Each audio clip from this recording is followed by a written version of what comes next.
Kenapa? Nggak boleh.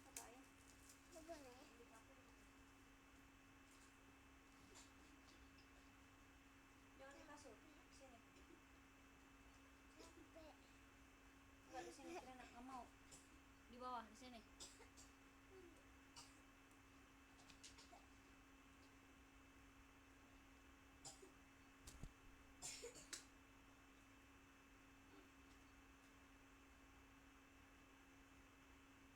Pencet-pencet dulu.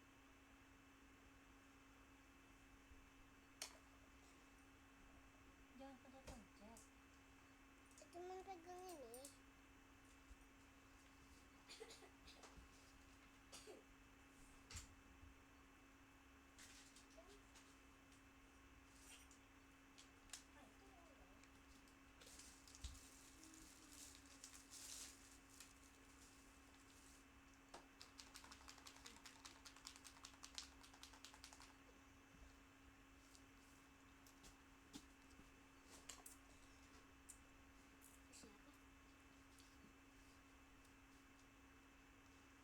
Mungkin itu ayah. Bismillahirrahmanirrahim, teman-teman. Sebelum kita lanjut ke bahasan selanjutnya, saya akan mengingatkan kembali. Saya akan memberitahukan ini tugas yang harus teman-teman presentasikan di minggu depannya. Eh, jadi hari Rabu kita ketemu lagi. Namun teman-teman di sini sudah mulai presentasi ya. Silakan teman-teman ya dibagi menjadi 8 kelompok ya. Nanti akan saya kasihkan rancangan tugasnya ya teman-teman. Jadi teman-teman nanti dibuat 8 kelompok, silahkan pilih sesuka hati ya dari sejumlah mahasiswa yang ada di kelas teman-teman ini, kemudian bagi menjadi 8 ya. Kemudian masing-masing membuat makalah ya. Makalahnya nggak usah terlalu banyak ya. Nggak usah pakai apa namanya yang lain-lain ya. Langsung aja ke definisi, kemudian manfaat ya. Dan juga bagaimana mekanisme terapi tersebut dalam menurunkan berbagai gejala. Di sini teman-teman biar belajar bagaimana psikoneuroimunologi itu memang sangat berperan dalam mekanisme kerja pada berbagai terapi komplementer, ya, sehingga teman-teman di sini paham. Ya, paham kenapa sih ini bisa efektif untuk penyakit tertentu, ini bisa menurunkan berbagai gejala tertentu. Tentunya sebagai seorang yang akademisi ilmiah, kita harus mampu menguraikan ini secara ilmiah gitu ya, kaitkan dengan ilmu-ilmu yang teman-teman sudah dapat, baik itu fisiologi, patofisiologi gitu, yang kaitannya nanti ke psikoneuroimunologi ya. Kelompok pertama itu healing color ya teman-teman. Ini terapi warna ya. Silakan teman-teman cari definisinya, kemudian dia bisa dilakukan pada untuk menurunkan gejala apa aja gitu ya.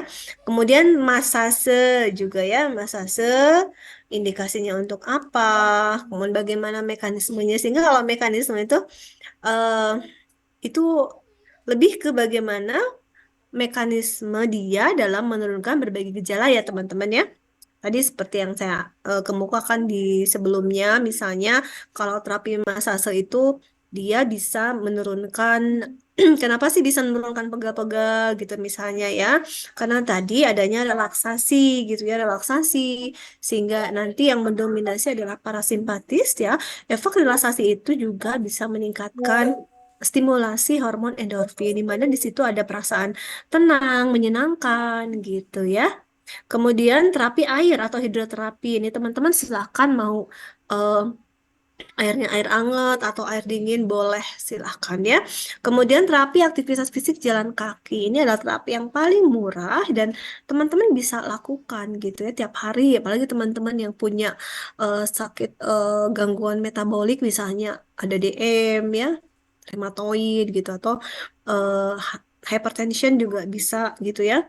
Diturunkan ya dengan cara terapi aktivitas fisik jalan kaki selama 15 menit gitu ya. Nah, cuman di sini bagaimana mekanismenya sehingga bisa menurunkan berbagai gejala ya. Kemudian terapi humor gitu ya. Sorry nih. Terapi humor. Nah, kan teman-teman juga ya terapi humor juga menjadi salah satu terapi karena dengan tertawa itu juga kan meningkatkan hormon endorfin, menekan kortisol sehingga bisa menurunkan resiko berbagai penyakit kronis ya. Kemudian ada juga terapi sholat. Jadi sholat juga bisa dikategorikan sebagai terapi ya gitu. Kemudian ada juga kerokan. Nah, kerokan ini kan erat sekali dengan budaya Indonesia ya. Nah, kenapa kerokan bisa meningkatkan kebugaran fisik gitu ya dan mengurangi masuk angin ya? Karena sebenarnya kalau masuk angin itu kan sebenarnya bukan itu adalah istilah istilah itu ya. Istilah masyarakat gitu ya. Jadi itu sindrom, sindrom sama gitu. Sindrom itu eh, kenapa dia terjadi berbagai gejala seperti malaise, kan lemes ya kalau orang masuk angin gitu ya. Malaise itu kan berarti itu respon-respon terjadinya peradangan respon awal. Kenapa? Itu juga sama karena ada stresor. Stresornya apa? Bisa stresor karena ada terpapar udara dingin atau terpapar apa namanya tadi ya seperti terpapar hujan terus menerus atau stres psikologis juga bisa gitu ya menjadi salah satu pemicu seseorang rentan sekali terhadap masuk angin atau penurunan imunitas ini ya. Silakan nanti teman-teman bagi menjadi 8 kelompok ya teman-teman ya. Oke, ini saya akan lanjutkan bahasan yang tadi ya teman-teman ya. Eh, oke, saya stop dulu ya.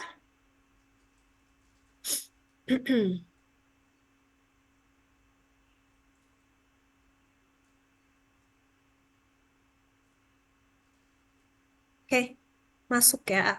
Nice. Oke. Masih kita lanjut ya tentang interaksi neuroendokrin imun sistem ya. Tadi seperti yang dikatakan bahwa apa namanya eh apa namanya si CHLVR kemudian dysphagia and depression memiliki apa sangat erat kaitannya dengan berbagai stresor dalam diri kita. Jadi artinya tadi ya negatif feeling. Nah, itu negatif feeling itu juga bisa menurunkan imunitas pada tubuh kita ya, teman-teman ya. Jadi jangan salah nih ya. Makanya memang eh, hati ini kan harus senantiasa apa namanya so apa bersih gitu ya. Nah, harus seperti itu ya. Oke, oke. Ini ada nggak pengalaman teman-teman di mana si negatif feeling itu really bisa eh, apa namanya menurunkan imunitas kita? Hmm? Coba ada nggak yang bisa menjelaskan?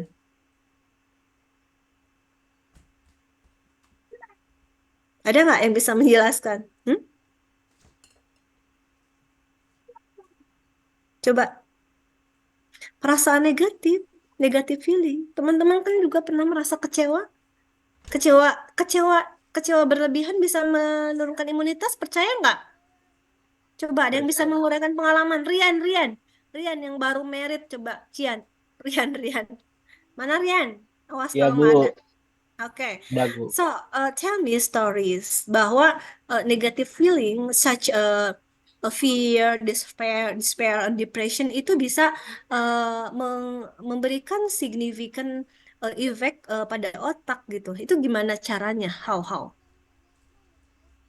Eh, Kebetulan gak punya ini Bu.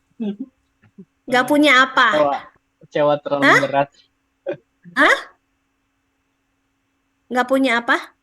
Gak punya kecewa terlalu berat Bu. Astagfirullah. Ya ini aja. Apa namanya?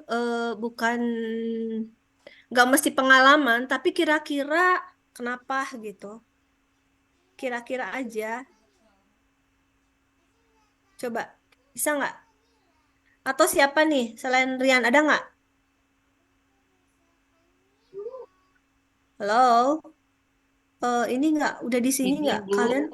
Oh, silahkan. Teh Tati, Masya Allah ya. Oke, Teh. Gimana, Teh? Such a negative feeling.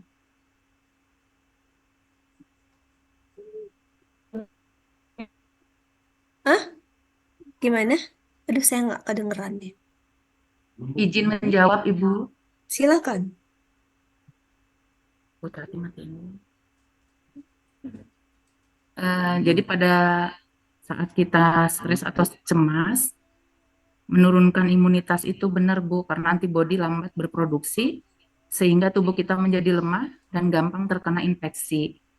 Jadi artinya benar saat pikiran kita berperasaan negatif, maka imun kita pun akan terbawa sugestinya menjadi gampang lebih turun imunnya gitu Bu.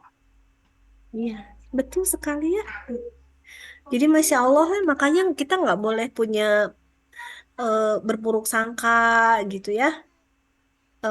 Kata Allah kan sesuai dengan prasangka hambanya gitu ya. Kalau jadi prasangka kita tuh memang sangat mempengaruhi gitu ya. Kan padahal prasangka kita mah kan ini ya psikologis ya, emosi, bener nggak sih? Tapi Masya Allah itu manifestasinya ke imun, betul nggak? Ya nggak? Oke ya. Betul, Bu. Makanya Rasulullah tuh nggak pernah sakit. Sekalinya sakit pas beliau mau meninggal tuh karena kan kebersihan hatinya, subhanallah ya, gitu. Dan juga kalau kita mendengar para salafus solih gitu ya, para walilullah gitu ya, para sahabat, kayaknya jarang sekali sakit gitu ya. Ya, jarang sekali sakit ya mereka karena apa? Karena ya tadi gitu ya, hatinya itu yang tidak ada prasangka gitu ya, tidak nggak pernah kecewa, selalu ridho gitu ya. Ya ya. Oke. Next. Eh, salah.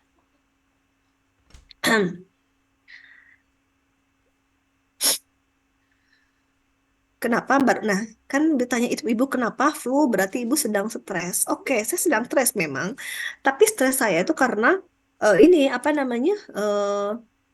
Karena saya alergi gitu. Alergi sama dingin gitu langsung eh ini ya, langsung spasme gitu ya.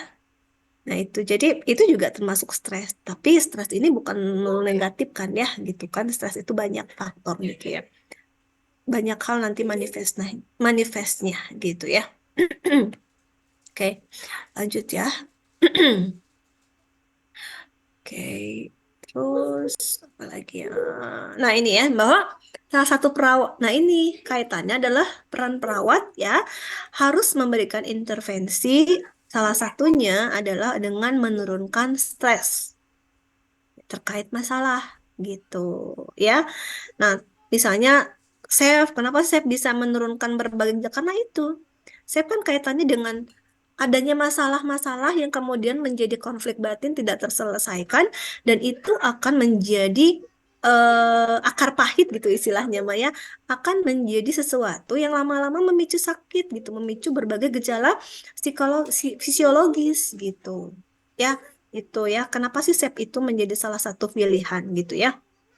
Ini ya contohnya teman-teman ya. Ini adalah ini adalah neuropeptid ya. Neuropeptid itu tadi ya. Neuropeptid itu adalah neurocommunication di mana saraf itu mampu mengkomunikasikan berbagai hal yang terkait ada yang apa yang ada di dalam pikiran individu. Nah, kemudian itu melalui sistem apa? Peredaran darah dong, ya, vaskular sistem. Nah, nanti, nah itu juga akan mengaktifkan atau menstimulasi sistem imun, ya. Kemudian tadi ya bisa ada pengeluaran sitokin. Nah, kemudian sistem imun itu kemudian eh, apa namanya? Dia akan merangsang juga hormon peptid untuk kemudian masuk ke kelenjar bisa adrenal, gonad gitu teh, tiroid nah untuk menghasilkan berbagai hormon stres gitu ya. Itu. Nah, kemudian nanti manifestnya itu kan bisa ke skin, ke kulit. Contohnya adalah alergik ya. Nah, berapa termanifestasinya itu ke kulit. Contohnya apa? Urtikaria. Terus apa lagi? Eczema, ya, eksim, ya. Terus apa lagi? Jerawat, Psoriasis. psoriasis. Terus apa lagi? Kenapa jerawat bisa? Hmm? Hayo jerawatan, stres ya. Nah, bisa jadi seperti itu karena stres, tapi termanifestasinya ke kulit. Dia kan vasokonstriksi sehingga yang harusnya ya si kelenjar sebasianya itu kan dia akan melakukan kelenjar keringat tuh harusnya disekresikan, dikeluarkan. Nah, ini enggak karena vasokonstriksi sehingga lemak-lemak yang dari kosmetik, dari keringat. Nah, itu kemudian dia sulit untuk dikeluarkan, makanya bisa tumbuh jerawat gitu ya. Itu adalah mekanisme sederhananya. Kemudian vascular system udah jelas ya, bisa tadi vasokonstriksi tadi ya meningkatkan resiko terjadinya heart attack gitu ya. Kemudian hipertensi gitu ya. Kemudian vascular system juga masuk ke kondisi pada pasien-pasien DM sehingga si viskositas darahnya menjadi lebih kental. Betul tidak? Viskositas darah menjadi kental karena tadi banyak gula. Si si kortisolnya kan tinggi ya. Nah, itu. Sehingga kalau kental, nah otomatis si insulin juga menjadi resisten. Nah, itu bisa menjadi salah satu pemicu DM. Selanjutnya adalah mucosal tissue. Ya, kalau misalnya teman-teman dirasa nih, pada saat stres itu sering sariawan juga ada. Bisa stomatitis gitu. Ya, itu jaringan mukosa atau ke lambung. Kan mukosa juga. Ya, mukosa sehingga meningkatkan produksi HCl gitu contohnya ya. Jadi bagaimana si tubuh ini memang respon tubuh ini subhanallah amazing. Jadi kalau teman-teman mempelajari sistem psikoneuroimunologi itu apa namanya sesuatu yang bagus banget gitu ya, sehingga kita bisa memahami secara konsepnya itu secara utuh gitu ya, secara utuh, nggak nggak parsial. Jadi apa yang terjadi pada pasien itu tentunya ada sangat erat kaitannya dengan apa yang terjadi pada eh, mindset atau persepsi dirinya atau pikirannya gitu ya. Oke teman-teman, sejauh ini ada yang ditanyakan nggak? Atau enough? Cukup? Hmm? Ada yang ditanyakan? Enough? Ibu izin bertanya, Silahkan. Ibu, Ibu ada nggak sih Bu kalau kan ada tiap orang beda-beda Bu ya relief stresnya tuh beda-beda. Salah satunya tuh Mm-mm. dari makanan tadi gitu Bu. Saya juga salah satunya. Nah,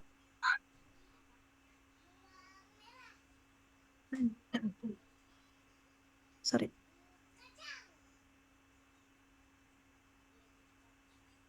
dari stres itu sendiri. Maaf, Teh Ajeng tadi kayaknya agak nge-lag sedikit ya. Jadi saya tidak bisa mendengarkan secara utuh pertanyaannya. Boleh diulangi lagi, sayang?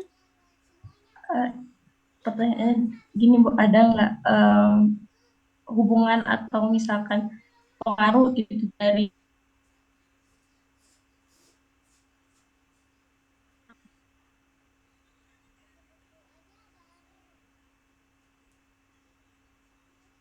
stres itu? Teman-teman bisa membantu? Kira-kira apa yang disampaikan oleh Teh Ajeng? Di saya nggak kedengeran, sayang. Kenapa ya? Nge-lag masih? Atau boleh ditulis aja, sayang ya? Teh Ajeng boleh tulis aja ya? Ya, Oke, mohon maaf ya. Oke, lanjut ya sambil sambil Teh Ajeng menulis, oke? Nah, ini saya langsung aja ke aplikasinya ya. Oke, beberapa terapi mind body terapi ya. Mind body itu berarti dari pikiran kemudian dia ke body ya. Ininya manuvernya itu bisa menjadi salah satu untuk mengurangi stres gitu mind body terapi itu ya. Oke. eh Sorry, oke. Sorry ya. Keep the stress. Oke, yang punya ini. Nah, contohnya yang sering teman-teman lakukan adalah teknik relaksasi, di mana pencetus yang pertama adalah Dr. Benson. Ya, makanya kan ada relaksasi Benson karena memang yang pertama kali menemukan relaksasi itu adalah Dr. Benson ya. Jadi, pada saat seseorang sedang dalam kondisi relaksasi, ya, maka dia apa namanya? Dia akan mengignore atau mengabaikan pikiran negatif sehingga dia mendistraksi pikiran. Makanya kan pikiran ini juga harus kusuk gitu ya, fokus gitu ya. Jadi teknik napas dalam, fokuskan pada satu gitu. Tapi fokuskan di sini ada sesuatu yang positif. Misalnya makanya biasanya kalau dalam Islam tuh kan ada disertai dengan zikir. Karena tadi sebenarnya si si terapi relaksasi ini tuh kan awalnya tuh rootnya tuh bagaimana dia tuh mendistraksi pikiran negatif sehingga pikirannya itu kita mengarah pada pikiran yang positif atau misalnya biar kita terarah itu biasanya kalau ke pasien kan bisa dengan berzikir seperti itu ya, bener nggak sih teman-teman ya? Gitu karena salah satu kunci bisa apa namanya bisa ini efektif itu manakala seseorang itu dia khusyuk ya, konsentrasi, kemudian dia kalau dia muslim tentunya zikir, kalau kalau non muslim pokoknya arahkan pada sesuatu yang membuat dia semangat, membuat dia bahagia atau membuat itu menyenangkan ya. Karena kalau pada prakteknya, manakala, ya misalnya saya pengalaman aja ya, saya tuh eh, karena sering bermasalah dengan gigi gitu, apa namanya pada saat mau diinjeksi itu, memang harus tarik nafas dalam, tapi saya nggak konsentrasi karena saya takut itu sangat tidak efektif ya. Jadi benar-benar harus dalam konsentrasi, saya berpikir, saya memfokuskan pikiran saya ke hal menyenangkan, misalnya menyenangkan anak saya atau berzikir itu baru si relief relief bener-bener terdistraksi gitu si relaksasinya itu efektif. Tapi manakala kita tetap cemas ya karena kan kita tahunya mau disuntik bener nggak teman-teman? Ya, karena orang kesehatan itu ambang nyerinya konon sangat rendah katanya ya. Karena tahu gitu ya. Karena tahu apa yang akan terjadi gitu ya. Pada kali disuntik, ini atau bisa pada saat ini aduh ini prostaglandin sedang bekerja. Itu juga akan sangat mempengaruhi mindset kita. Nah, itu jadi seseorang tuh ini bisa berhasil manakala dia dalam kondisi konsentrasi gitu ya. Karena memang tujuannya adalah mendistraksi pikiran-pikiran negatif. Kalau dia masih ada pikiran negatif, itu nggak bisa berhasil nih teknik relaksasi Benson ini. Ya, nah, menurut penelitian si Dr. Benson ini, ada beberapa hal yang memang sangat krusial terjadi manakala seseorang melakukan teknik relaksasi ini, di mana udah tahu ya kalau secara teori bahwa relaksasi itu bisa menurunkan heart rate gitu ya. Kemudian juga bisa bisa menurunkan asam laktat ya. Kemudian itu juga kaitannya dengan penurunan level dari kecemasan gitu ya. Juga pada pasien-pasien hipertensi tentunya bisa menurunkan blood pressure ya. Of course ya, kalau manakala dia sedang cemas kan pasti tensionnya naik. Manakala dia sedang relax pasti blood pressure-nya juga turun kan seperti itu. Itu ya tadi disampaikan oleh Dr. Benson ya. Nah, kemudian gelombang alfa juga kaitannya dengan perasaan sejahtera dan relaksasi gitu ya. Dan ini terjadi pada saat-saat seorang sedang sholat dalam kondisi khusyuk ya. Pada saat sedang sholat dalam khusyuk ya tentunya khusyuk ya. Sholat yang khusyuk ya teman-teman, bukan sholat yang kita pikirannya kemana gitu ya. Tapi sholat yang khusyuk itu bisa merilis gelombang alfa, di mana gelombang alfa itu bisa meningkatkan perasaan sejahtera dan juga relaksasi ya sehingga ini ya ini akan sangat mempengaruhi aktivitas simpatis dalam tubuh ya, sehingga kan kita menjadi lebih tenang, cemasnya juga berkurang gitu, sehingga dia bisa menjadi memberikan respon relaksasi, memberikan perasaan damai.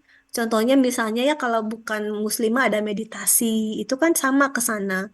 Cuman apa sih bedanya prayer sama prayer itu sholat ya teman-teman ya.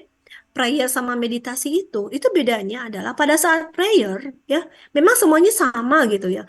Harus konsentrasi, fokus pada sesuatu yang spesifik. Tentunya pada saat kita sholat makan kita fokusnya pada Allah ya, kita sedang berkomunikasi dengan Allah ya.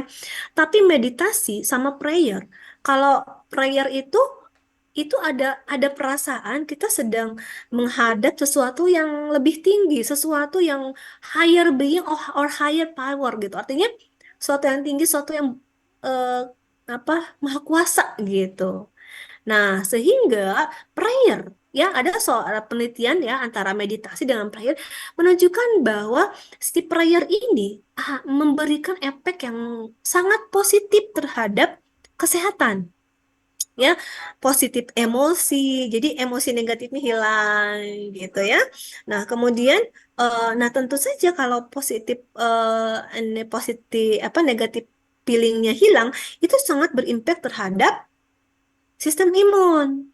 Dan juga ini juga bisa meningkatkan, menunjukkan mekanisme strategi coping yang baik oleh seseorang. Sehingga tadi ya prayer, sehingga sholat itu bisa menjadi salah satu terapi gitu. Ini adalah yang mendasari terapi sholat bisa menjadi salah satu terapi pada beberapa pasien, terutama pasien-pasien yang terminal illness. Ya, oke, oke ya. Nah, ini tugas kita ya. Tugas kita eh, membimbing para pasien agar mampu menjalankan ibadahnya gitu ya secara baik. Ya, ini contoh ya. Ini contoh bagaimana si meditation itu ya itu mempengaruhi kesejahteraan gitu ya. Nah, ini sebenarnya teknik-teknik ini bukan hanya sholat aja sih ya. Kalau karena kan beberapa kan memang harus konsentrasi gitu ya. Beberapa intervensi, contohnya psikoterapi, relaksasi, ini adalah mekanismenya ya eh, sama ya, semuanya itu adalah ke mindset dulu, ke mind dulu ya, ke mind dulu, kemudian nanti dia muncul respon perilakunya ya, respon perilakunya itu dia bisa gitu menurunkan respon perilaku misalnya gangguan mood, cemas, depresi gitu. Nah, kemudian kalau sehingga ini bisa aktifkan neuroendokrin kita. Ya, otomatis kan tadi ya udah tahu kalau neuroendokrin kaitannya dengan sistem imun dan ujung-ujungnya adalah well-being. Karena kan manusia itu harus well-being, perasaan sejahtera. Jadi kalau teman-teman nggak merasa sejahtera, belum belum well-being gitu. Ya, oke ya. Nah, next, ini contohnya adalah beberapa terapi komplementer Islami yang diaplikasikan ya, dan katanya resitasi atau murojaah ya, zikir, Quran surat Al-Mulk. Jadi bukan hanya murotalnya saja, tapi juga dengan artinya itu apa namanya bisa gitu ya, bisa meningkatkan apa pada pasien-pasien yang ICU yang nggak sadar ya, itu bisa meningkatkan eye movement gitu ya. Apa namanya? Kemudian ada juga penelitian terhadap ini ya beberapa pasien eh sorry ini pasien namanya ya. Oke, pasien-pasien yang autis juga ini saya ini ya beberapa pasien autis juga bisa anak autis gitu ya bisa diterapi dengan terapi murotal. Ini ada beberapa penelitian ya prostration in prayer increase in alpha brain wave when it in prostration position, ya. Jadi pada saat kita sedang bersujud itu adalah meningkatkan gelombang alfa. Makanya kan diperintahkan pada saat sujud itu lebih lama. Selain itu adalah posisi di mana kita lebih dekat, paling dekat dengan Allah juga secara psikoneuroimunologi dia itu si gelombang alfa itu sedang high gitu, tapi dalam kondisi tentunya khusyuk ya. Kemudian ada juga penelitian yang lain bahwa adanya signifikan difference ya atau perbedaan yang signifikan antara suatu memori jangka pendek seseorang dengan yang apa namanya yang sering mendengarkan Al-Qur'an gitu ya dibanding yang apa namanya yang yang lain ya dibanding dengan yang tidak tentunya ya. Nah, jadi ada peningkatan aktivitas otak ya manakala dia sedang melakukan aktivitas keagamaan ya. Salah satunya adalah mendengarkan murotal gitu ya. Kemudian di sini juga ada perbandingan ya bagaimana sih dengan membaca Al-Quran, mendengarkan Al-Quran itu akan sangat mempengaruhi gelombang alfa rilisnya, meningkatnya gelombang alfa dibandingkan dengan manakala dia mendengarkan terapi musik ya. Oke. Nah, itu ya sedikit berbagai ini juga sama ya bahwa listening to the Al-Quran gitu ya ada beberapa penelitian jadi ada penelitian di sini pada pasien-pasien autis juga bisa dengan adanya recitation Al-Quran juga bisa meningkatkan ASD ya Autism Spectrum Disorder jadi ada eh, lebih fokus gitu ya pada pasien-pasien dengan autism. Oke. Oke. Itu saja teman-teman ya yang bisa saya sampaikan pada awalan dari eh, teori keperawatan komplementer ya. Nanti insya Allah kita ketemu lagi ya. Oke, ada yang ditanyakan tadi siapa yang nanyakan Ajeng ya? Oke, saya kalau tidak ada silakan teman-teman bagi ada yang jika ada yang bertanya. Oke, izin bertanya Ibu. Stress reliever setiap orang berbeda, betul ya. Salah satunya dari makanan yang saya tanyakan adakah pengaruh stress reliever terutama yang bersumber dari makanan atau menekan efek negatif? Saya konsumsi kopi sama daily ya Bu ya, ya teh ya. Asal jangan terlalu apa namanya dailynya eh jangan lebih gitu ya, misalnya 3 gelas sehari gitu ya. Oke, selain suka saat-saat stres bahkan itu sangat ingin minum sekarang harus ada kopi Bu tapi setelahnya malah buat saya mengantuk jadi kopinya nggak ngaruh ya nak ya kopinya Iya, Bu. malah men-trigger untuk mengantuk ya jadi kopinya apa Iya, dulu nih saya biasa kopi minum espresso, Bu. espresso ini para lelaki Espresso. bisa menolong sih ya masalahnya saya bukan saya nggak bisa membedakan yang mana espresso yang mana cappuccino gitu ya oke memang rasa kopi itu kan membuat bahagia ya, benar nggak sih teman-teman? Membuat Betul. kita lebih energizing, benar ya? Karena Bikin memang, relax, Bu. jadi gini, pada saat kita membutuhkan untuk berpikir cepat, memang kita membutuhkan kopi. Karena kan kopi itu dia ada kafeinnya ya. Kafein itu kan bisa melebarkan pembuluh darah di otak, sehingga kita bisa berpikir lebih cepat. Mm. Tapi jangan lupa efeknya yang lain juga ya bisa menimbulkan vasokonstriksi pembuluh darah, jantungnya jadi berdebar pada beberapa ya, jadi tergantung kopinya gitu. Kan kalau perempuan biasanya kopinya yang low ya, yang low acid ya. Ya. Nah, jadi kalau saran saya, kalau kita harus tahu ritme tubuh kita ya. Kalau misalnya kita pagi minum kopi, kita kan memang jadi after all tuh ya bisa menjadi energizing. Tapi kemudian kita after 12, kemudian kita makan, itu pasti akan ngantuk. karena kayak obat gitu. Si waktu paruh kerjanya si kafeinnya udah berkurang. Yang bekerja di sini adalah apa yang kita makan gitu. Apa yang kita makan kemudian pembuluh darahnya itu kan metabolisme kita terpusat di sistem pencernaan ya. Akibatnya kan oksigen ke otaknya menjadi menurun, nah, itu menjadi lebih mengantuk gitu efeknya gitu. Jadi artinya kita harus mengenal ritme tubuh kita.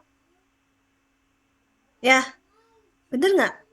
Tapi memang si kopi itu bisa menurunkan stres karena dengan kopi itu membuat bahagia gitu ya, meningkatkan respon relaksasi juga karena rasanya enak kan gitu bagi pecinta kopi. Rasanya enak, apa namanya relief stres gitu. Tapi kalau terlalu banyak juga itu bisa malah meningkatkan tadi ya apa respon jantung ya, kemudian efeknya menjadi tidak sesuai dengan yang kita inginkan gitu. Akibatnya kan terjadi metabolisme. Nah, pada saat metabolisme itu kan beberapa tadi ya di sistem gastrointestinal malah kontaknya menjadi berkurang gitu ya. Apakah atau saya saja yang agak berbeda tadi ya? Karena setiap tubuh itu kan beresponnya berbeda. Benar nggak sih? Kita harus mengenal ritme tubuh kita. Kayak saya kalau misalnya minum kopi itu harus after 12. Artinya harus after jam 12. Karena kalau kalau kalau pagi aja udah minum kopi, kayaknya si kopi itu udah nggak bekerja pada saat siangnya gitu. Karena kan sebenarnya kalau kalau pagi itu kan hormon kita juga lagi peak naik hormonnya ya, hormon-hormon apa nama hormon kerjanya ya, hormon adrenalinnya gitu. Artinya tanpa tanpa dipicu dengan kopi pun itu kita kita bisa tetap on gitu ya. Tapi manakala kita udah after 12 gitu ya atau sore lah ya, kan kita bioritme tubuh kita tuh udah si melatonin kita yang lebih banyak gitu ya. Nah, itu kita butuh support gitu untuk menaikkan lagi si adrenalin. Nah, nah, makanya di waktu after 12 itu after 12 itu kan itu bisa kita support lagi dengan minum kopi bisa naik lagi gitu. Gitu ya. Paham nggak sih? Jadi intinya kita harus mengenal ritme tubuh kita. Ya, jangan sampai kita minum kopi pada saat mau tidur kan nggak mungkin. Ada juga kan nggak ngaruh kayak saya juga nggak ngaruh. Manakala beban stres kita lebih banyak, kayaknya si kopi itu nggak ngaruh gitu. Lebih banyak ngantuk ya. Karena tadi persepsi negatif yang ada dalam dalam apa mindset kita yang lebih mendominasi sehingga efek kopinya menjadi lebih berkurang. Mendominasi apa? Kita menjadi malas, kita menjadi low ini ya, menjadi low gitu ya. Akibatnya ngantuk gitu ya. Oke, Ajeng. Jadi kalau menurut saya eh, kopinya coba diminumnya pada saat tubuh benar-benar perlu deh gitu. Ya, kalau masih kita bisa dengan air putih, dengan jus misalnya, itu akan lebih baik sehingga kita nggak terlalu edik gitu ya. Jadi hanya pada memang momen-momen yang benar-benar kita sedang low butuh adrenalin, kita bisa minum kopi. Kalau menurut saya sebegitu. Jadi intinya kita harus mengenal ritme tubuh kita. Ya, Ya, Bu, terima kasih. sama-sama. Ada lagi nggak?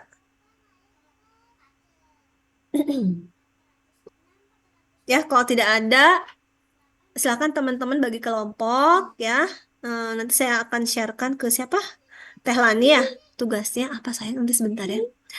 eh ya, nanti kita ketemu lagi di minggu depan ya teman-teman ya. Semangat skripsinya, semangat untuk mencari ilmu. Ya, itu saja kita akhiri dengan membaca hamdalah bersama-sama. Alhamdulillah alamin. Subhanakallahumma bihamdika asyhadu an la ilaha illa anta astaghfiruka wa atubu ilaik. Billahi taufiq wal hidayah. Wassalamualaikum warahmatullahi wabarakatuh. Selamat beristirahat ya. Assalamualaikum. Waalaikumsalam. Terima kasih banyak, Bu. Terima kasih banyak, Ibu. Atur nuhun Ibu.